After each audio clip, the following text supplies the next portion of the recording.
Shalom, Bapak Ibu, Saudara sekalian yang dikasihi oleh Tuhan. Salam sehat untuk kita semua. Terlebih dahulu, sebelum kita sampai kepada renungan malam, kita berdoa. Saya ajak saudara-saudara untuk kita berdoa. Bapa kami yang bertahta di kerajaan surga, terima kasih Tuhan atas berkat dan bimbingan-Mu sehingga kami pada malam ini dapat melaksanakan acara renungan malam dalam suasana bahagia, dalam suasana sukacita yang dipenuhi oleh Roh-Mu yang kudus. Di dalam nama anak-Mu Tuhan Yesus Kristus, kami mohonkan Tuhan penyertaan-Mu agar renungan ini kami dapat dengarkan dan terutama kami dapat laksanakan di dalam kehidupan kami sehari-hari. Di dalam nama anak-Mu Tuhan Yesus Kristus kami berdoa dan mengucap syukur. Amin.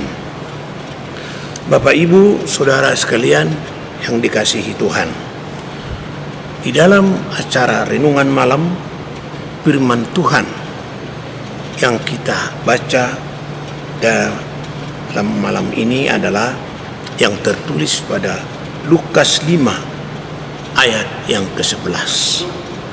Lukas 5 ayat yang ke-11 yang berbunyi sebagai berikut.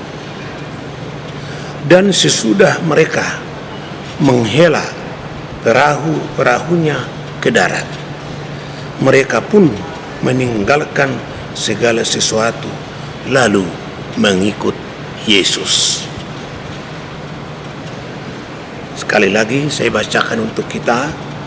Dan sesudah mereka menghela perahunya ke darat, mereka pun meninggalkan segala sesuatu lalu mengikut Yesus. Dari pembacaan firman Tuhan tersebut dapat kita beri tema untuk renungan malam ini, yaitu akhirnya mengikut Yesus. Akhirnya mengikut Yesus. Bapak Ibu Saudara yang dikasihi oleh Tuhan, ketika seorang berada di dalam keadaan baik, normal dan tenang, tiada masalah dan pencobaan, mudah baginya untuk taat kepada Tuhan. Berbeda dengan orang-orang yang berada di dalam kesulitan, di dalam orang-orang yang terpuruk, di dalam orang-orang yang kecewa dan putus asa dan kesal hati. Sulit rasanya untuk menjadi taat. Di dalam keadaan yang demikian, orang akan mudah tersinggung dan sulit mengendalikan emosi dan menjadi marah. Perasaan inilah yang sedang berkecamuk di hati Simon. Ia dalam kondisi lelah, kecewa, dan hampir putus asa. Karena sepanjang malam pelaut ini tidak seekor pun ikan diperoleh. Tuhan Yesus tahu apa yang dialami oleh Simon. Lalu ia menyuruh Simon supaya menolakkan perahunya sedikit jauh dari pantai. Perintah Yesus ini tidak ditolak oleh Simon, tetapi tidak juga dijawab secara spontan.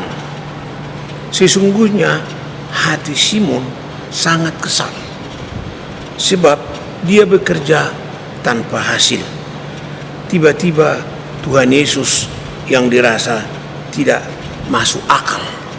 Perintah Yesus ini tidak masuk akal menurut Simon. Saudara-saudara seiman, yang dikasihi oleh Tuhan, bahwa Simon ini merasa dirinya adalah seorang pelayan ulung. Tak bisa dibayangkan betapa bergerumuhnya perasaan Simon pada waktu itu.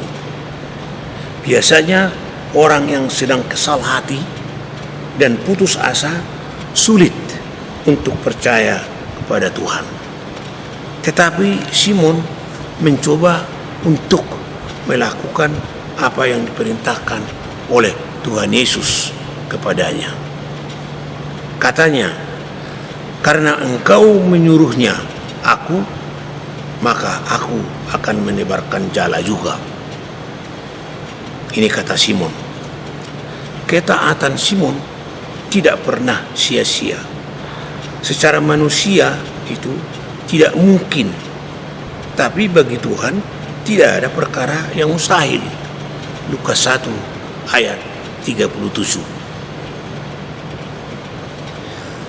Kuasa Tuhan melalui mukjizatnya seketika itu pun hatinya terpaut untuk menjadi pengikut Yesus, dan akhirnya Simon diberi gelar yang baru sebagai penjala manusia. Tidak lagi penjala ikan,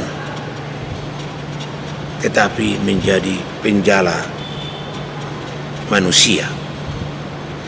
Kini ia beralih profesi dari nelayan menjadi pemberita kabar Injil, kabar baik sebagai murid Tuhan Yesus.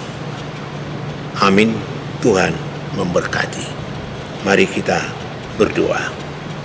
Terima kasih Tuhan atas firman-Mu yang begitu indah pada malam ini, supaya kami betul-betul dapat mengikuti perintah-Mu seperti yang dilakukan oleh Simon.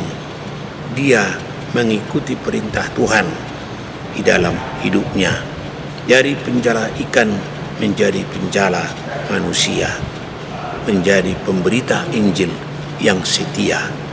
Terima kasih Tuhan. Di dalam nama anak-Mu Tuhan Yesus kami berdoa dan mengucap syukur. Amin.